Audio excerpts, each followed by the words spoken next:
नमस्कार, good morning. स्वागत है आपका मगरा न्यूज पर। तारीख आज हो गई है 14 अप्रैल 2023, दिन है शुक्रवार, हिंदी तिथि बैसाख माह किसन पक्ष की नवमी। आज की ताजा खबरों के अपडेट में बात करेंगे देश भर की तमाम बड़ी और काम की खबरों के साथ ही सरकार की ओर से आज लिए गए कुछ महत्वपूर्ण फैसलों, जारी किए गए कुछ नए नियमों की। तो इस वीडियो को अभी लाइक करें और चैनल को सब्सक्राइब करके घंटी के निशान को जरूर से दबा दे। तो चलिए आगे बढ़ते हैं आज की बड़ी खबरों की तरफ। तो पहली बड़ी खबर देखिए, मोदी सरकार ने किया है सबसे बड़ा ऐलान, 6 महीनों में बेकार हो जाएंगे स्मार्टफोन।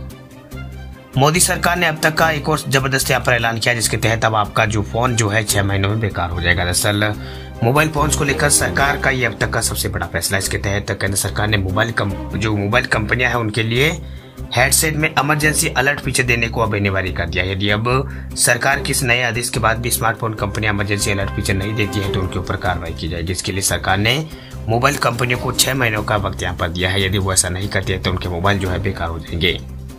सरकार की तरफ से सभी मोबाइल निर्माता कंपनियों को निर्देश यहाँ पर दिया गया है कि वो इमरजेंसी अलर्ट फीचर वाले स्मार्टफोन की ही बिक्री करें। इतना ही नहीं बल्कि पुराने स्मार्टफोन में भी सॉफ्टवेयर अपडेट करने और इमरजेंसी अलर्ट फीचर उपलब्ध करवाने की बात यहाँ पर कही है। यदि ऐसा कंपनियां नहीं करती है तो सभी स्मार्टफोन को बंद कर दिया जाएगा। बता दें आपको कि भारत समेत पूरी दुनिया में यहाँ पर प्राकृतिक आपदाओं की संख्या में काफी इजाफा हुआ है। भूकंप से भारत भी अछूता नहीं है। वह स्मार्टफोन कंपनियों की ओर से कई देशों में इमरजेंसी अलर्ट फीचर दिया जाता है, परंतु भारत में बिकने वाले स्मार्टफोन में इमरजेंसी अलर्ट फीचर नहीं मिलता है। वही जिन स्मार्टफोन में इमरजेंसी अलर्ट फीचर मौजूद भी है वो एक्टिव मोड में नहीं है। हालांकि प्राकृतिक आपदाओं जैसे भूकंप की चेतावनी को लेकर भी सरकार यहाँ पर जो अलर्ट हो गई है। वही मोबाइल फोन में इमरजेंसी अलर्ट आने के बाद यूजर्स को भूकंप से लेकर यहाँ पर भूकंप के पहले यहाँ पर दी जाने वाली चेतावनी मिल जाएगी। ऐसे में मोबाइल यूजर्स जो है भूकंप, चक्रवात, सुनामी समेत कई अन्य प्राकृतिक आपदा को जो आपदा वगैरह है उससे लेकर अलर्ट हो जाएगा। बात हम करते हैं अगली खबर की। तो लंबे इंतजार के बाद देश में पहली बार चली अंडर वाटर ट्रेन, हुगली नदी के नीचे दौड़ी मेट्रो।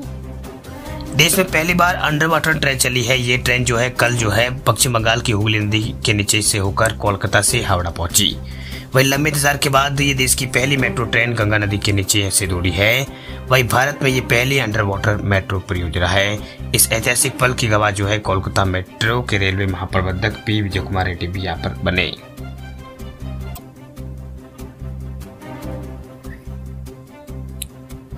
है कर्ज लेने वालों को राहत, लोन ईएमआई मिस होने पर नहीं लगेगा भारी भरकम जुर्माना।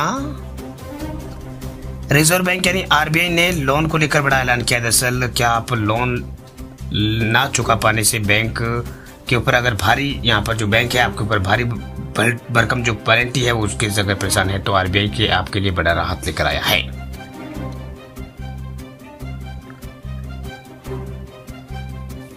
चलिए बात करते हैं अगली खबर की। तो आरबीआई ने दी है कर्ज लेने वालों को बड़ी राहत, लोन ईएमआई मिस होने पर नहीं लगेगा भारी भरकम जुर्माना। क्या आप लोन ना चुका पाने पर बैंक की भारी भरकम पेनल्टी की ब्याज दरों से अगर परेशान है तो आरबीआई आपके लिए एक बड़ी राहत लेकर आया। दरअसल आरबीआई ने पेनल्टी ब्याज दरों के नाम पर कर्ज लेने वालों से मनमाना पैसा वसूलने को लेकर बैंकों की खिंचाई की है। साथ ही आरबीआई ने इन भारी भरकम ब्याज दरों से कर्जदारों को बचाने के लिए एक प्रपोजल लेकर भी आरबीआई यहाँ पर आया है। इस ड्राफ्ट सर्कुलर के अनुसार आरबीआई ने कहा है कि पेनल्टी को एक शुल्क के रूप में यहाँ पर लगाया जाना चाहिए, ना कि चक्रवृद्धि ब्याज के रूप में से वसूलना चाहिए। वही आरबीआई ने कहा है कि उसने बैंकों को कर्ज लेने वालों के ऊपर जुर्माना का लगाने का अधिकार दिया हुआ है, लेकिन इसका दुरुपयोग हो रहा है। वो इसका इस्तेमाल रेवेन्यू ग्रोथ टूल के रूप में यहाँ पर किया जा रहा है। आरबीआई ने ड्राफ्ट सर्कुलर में कहा है कि ऐसा देखा गया है कि कई रेगुलेटेड इकाइयां जो है पेनल्टी ब्याज दरें लगाती है, ये लागू ब्याज दरों के अलावा होती है। वही सर्कुलर में कहा गया कि ओरिजिनल ब्याज दर के अतिरिक्त पेनल्टी ब्याज दर का इस्तेमाल रेवेन्यू ग्रोथ टूल के रूप में नहीं किया जाना चाहिए। हालांकि समीक्षाओं से पता चला है कि दंडात्मक ब्याज लगाने के संबंध में विनियमित संस्थाओं दो के बीच अलग अलग नियम है, जिससे ग्राहक शिकायत और विवाद यहाँ पर ग्राहकों के बीच पैदा हुआ है। वही आरबीआई के अंदर यहाँ पर आरबीआई ने प्रस्ताव दिया है कि अब डिफॉल्ट होने पर जुर्माना पेनल्टी ब्याज दर के रूप में यहाँ पर नहीं वसूला जाएगा। सर्कुलर में कहा गया है कि लोन पर ब्याज दरों के रीसेट करने की शर्त सहित ब्याज दरों के निर्धारण पर नियामकीय निर्देश का सख्ती से पालन किया जाना चाहिए। चलिए बात करते हैं अगली खबर की। तो अगली खबर है पीएम आवास योजना को लेकर सरकार ने लाभार्थियों के लिए दी है खुशखबरी, खातों में पहुंचे हैं 2.5 लाख रुपए। केंद्र सरकार की तरफ से कई सरकारी स्कीमें चलाई देश में जा रही है। अब पीएम आवास योजना को लेकर एक खुशखबरी सामने आई है। दरअसल सरकार की तरफ से पीएम आवास योजना की राशि जो है जारी कर दी गई। अगर आपने भी इस योजना के लिए अगर अप्लाई किया है तो चेक कर लें कि आपके खाते में पैसा आने वाला है या फिर आ चुका होगा। वही देश भर में केंद्र और राज्य सरकार की तरफ से पीएम आवास योजना का पैसा समय समय पर जारी किया जाता है। वही एमपी सरकार ने अब पीएम आवास योजना का पैसा जारी कर दिया है। बता दें आपको कि राज्य सरकार की तरफ से 355 करोड़ रुपए और 34 लाख रुपए जारी किए गए। इसमें करीब 35,580 धारकों यानी लोगों को यहाँ पर लोगों के घरों का निर्माण यहाँ पर किया जाएगा। वही प्रधानमंत्री आवास योजना के तहत 3 लाख से कम आय वाले ऐसा व्यक्ति जिसके पास कोई भी आवास ना हो वह इसका लाभ यहाँ पर ले सकता है। इसके लिए 2.5 लाख की सहायता जो है सरकार की ओर से दी जाती है। इसमें 3 किस्तों में पैसे दिए जाते हैं। पहली किस्त 50,000 की, दूसरी किस्त 1.5 लाख की और तीसरी किस्त जो है 50,000 की दी जाती है। कुल 2.5 लाख रुपए जो है सरकार देती है। चलिए बात करते हैं अगली खबर की। तो अगली खबर है ट्रू कॉलर ऐप का इस्तेमाल करने वाले लोगों के लिए। ट्रू कॉलर ऐप का इस्तेमाल करने वाले लोगों के लिए बड़ी खबर है। ट्रू कॉलर में पेश हुई नई सुविधा, अब मिलेगा लाइव कॉलर आईडी का लाभ।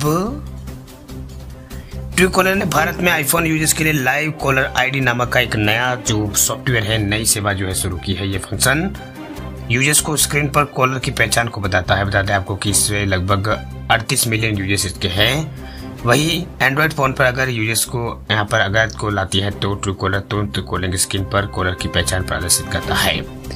वही आईफोन पर ये चीजें जो है अलग तरह से काम करती है। वही आईओएस डिवाइस पर किसी अनजान नंबर से कॉल आने पर यूजर्स को कॉलर आईडी जानने के लिए सिरी को सक्रिय यहाँ पर करना होता है। चलिए बात करते हैं अगली खबर की। तो पीएम मोदी ने बांटे हैं कल 71,000 नियुक्ति पत्र, कहा दुनिया के बीच भारत बन रहा है ब्राइट स्पॉट। प्रधानमंत्री मोदी ने कल गुरुवार को 13 अप्रैल को रोजगार मेले के तहत करीब 71,000 नवयुक्त कर्मियों को यहाँ पर नियुक्ति पत्र बांटा। ये नियुक्तियां देश के विभिन्न मंत्रालयों में की गई है। इस अवसर पर पीएम मोदी ने इन नवनियुक्त कर्मियों को संबोधित किया पर क्या पीएम मोदी ने कहा है कि 70,000 से ज्यादा युवाओं को भारत सरकार के विभिन्न विभागों में सरकारी नौकरी मिली है। आप सभी को पता है। पीएम बोले कि विकसित भारत की संकल्प सिद्धि के लिए हमारी सरकार युवाओं की प्रतिभा और ऊर्जा को सही अवसर देने के लिए प्रतिबद्ध है।